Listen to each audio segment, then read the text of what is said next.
is Diane Fletcher Baldy, and I was born in Wawa, Northern Ontario, and came back. I'm originally I was in Nova Scotia in 2020. I came back to Ottawa. I'm very honored to be here today. My work, my goals were to have a business, to teach ASL, American Sign Language, and deaf culture as well. I've been doing that since 1994. I retired in 2023, but the art, I've had it in part of my life for as long as I can remember. The Ottawa School of Art, it taught me expression, and that I could put ASL and art together. I graduated in 2024, so just last year. And I'm so grateful for all of you.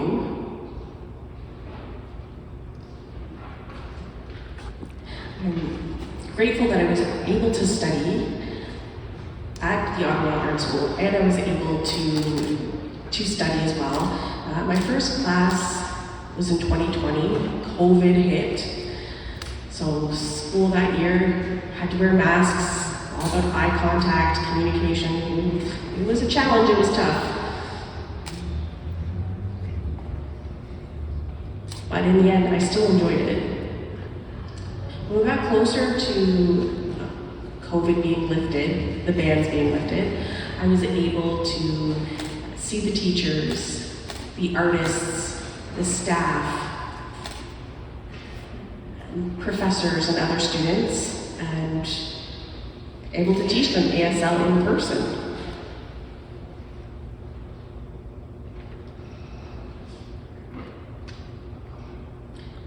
The students and my classmates, students here today, the staff, the teachers, it feels like you guys are family. When you go to university, there's 400 students in a lecture and one deaf person, and you have the one interpreter in the front, and then you have a professor. So you don't really have that connection. And also at School for the Deaf, there was 300, 400 deaf students there, all grew up together, but we didn't have an interpreter. I didn't have an interpreter for most of my life. And the teachers didn't sign. We didn't learn American Sign Language. We learned how to speak oral, because the hearing staff didn't know how to sign. So that was something I struggled with all my life.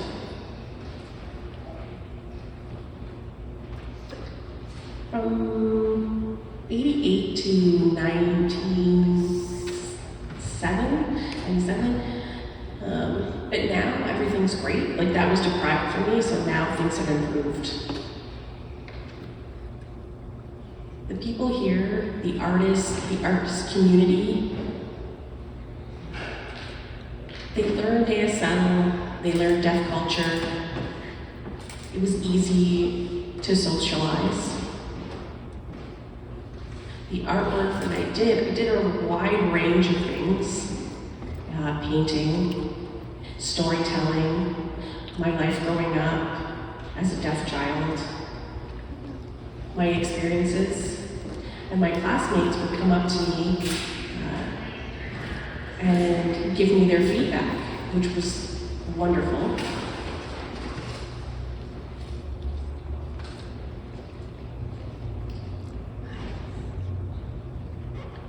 I have over 20 deaf friends that I grew up with that live in Ottawa.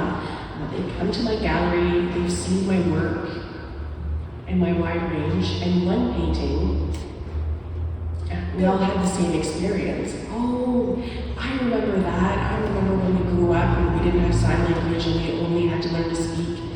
So that moment right there was really special to me because they were able to relate to my work.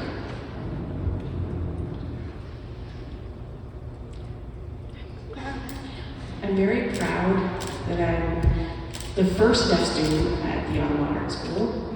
So thank you to all of you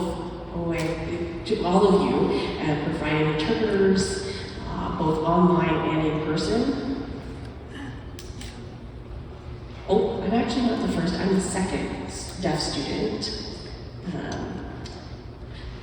There's also Hassan,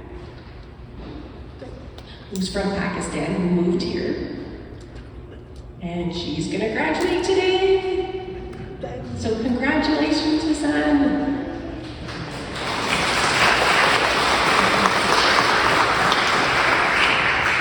Communication wasn't the easiest for us because we didn't speak the same sign language. So we gestured at first. She taught me BSL, British Sign Language. I taught her some ASL. And she also taught me some Pakistani Sign Language. So I learned and taught her as well, so we taught each other. It was great.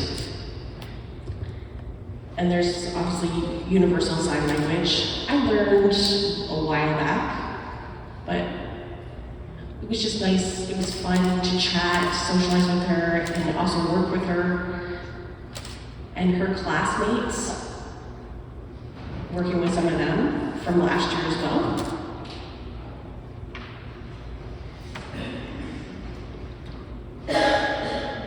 I was fortunate enough to receive a scholarship and an award from the Canadian Culture Society of the Deaf. Made a film about deaf painters.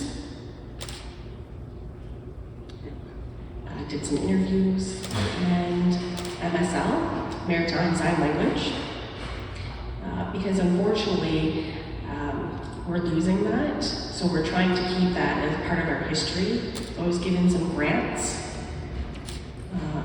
Ontario Council of the Arts, and one of the projects, I had to do 12 pages about my childhood, filling that all out. It was really interesting. It was a challenge, and now I see that my skills have progressed, and this really, it is kind of like a funny cartoon. And the book is called Life of Sign. So I've done that. With closed captioning at the gallery, they'll come in and they read and they see your phone, you take a picture of it, and then the sign language video will pop up. It's just 2 minutes, just a statement and little stories. It's really good, and the Canadian Council of the Arts is waiting for the results to see. The video, we didn't need an interpreter. Then we don't need an interpreter. At CCA, was waiting for the results to get the funding. So we were able to get interpreters. And my mom, she's an artist herself, she's not a painter. And how she became a painter, she was disappointed, upset, because they found out I was deaf at the age of 2. So in actual fact, I was born deaf. She met a psychologist for help, and she started painting from there. And she loved it all the way through. She would paint. And I looked up to my mom.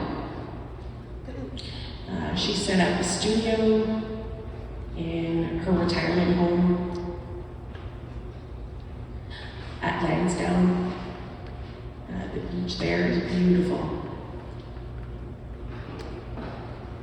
So I helped her. So in actual fact, my mother was my first teacher. But painting is not for me. But the first gift from my daughter for Christmas time was art supplies, watercolors. I was like, what is this? really fascinated with it. But I told them, my mom and my daughter, I'm waiting until I'm 50, then I'll become a painter. But not right now. I've got to teach, do my business. But once I became 50, took it up, started painting, and love it.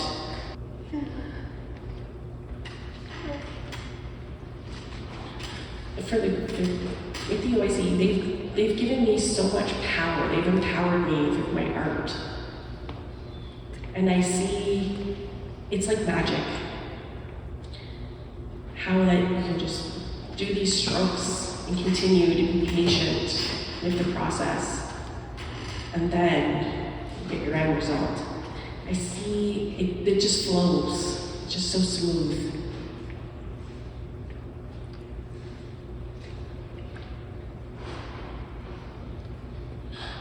In my heart, I just want to inspire.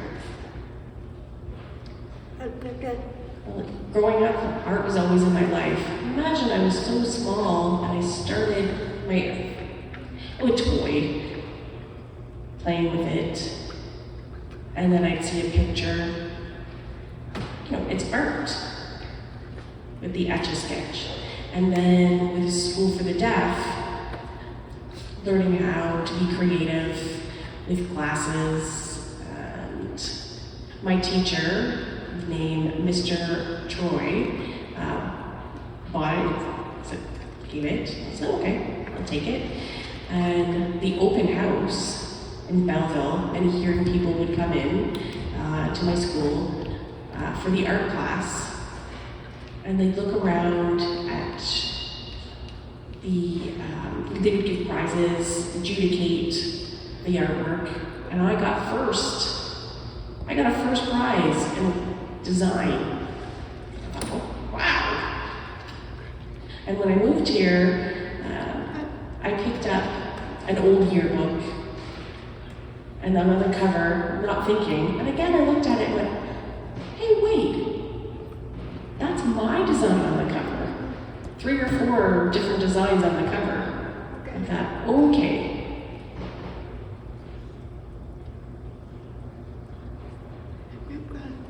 I'm impressed. My mom, she's the last teacher.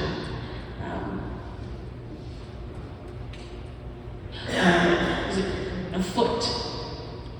I thought, okay, I decided I'm deaf. Go ahead, I'll be an artist.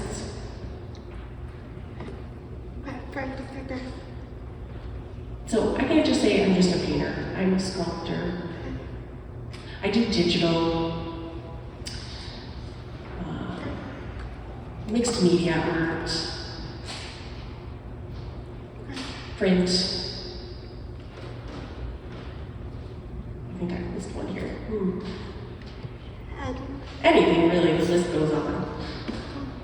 But the tools, the pen, the colors, the chalks, charcoal, oil, watercolor, acrylics, the printing tools, scissors, you name it, we use it. But in the future, I would love to go to Europe or New York and learn more painting skills. One statue, I'm sure you maybe have seen it, it's in Halifax. One that I really liked, it shows emotions. There's a man with a suitcase. And I felt the same connection, being at the School for the Deaf. I was 4.5. Just the emotions and the expressions on the statue really, really struck with me. And it's kind of like all of Canada with the soldiers being so serious in statue. Or they have their guns. I didn't want that. So my sculpture, the facial expressions, my teachers loved it. So that's what I've kept going with. So I am now selling clothes with prints in Montreal, some paintings, digital art, prints, all kinds of things. Short sleeves, long sleeves, and cards, cases with makeup in them, scarves, variety of different things that I'm selling. And Deaf Auto here, we have the Deaf Expo that will be happening, the gallery. So my work is out there.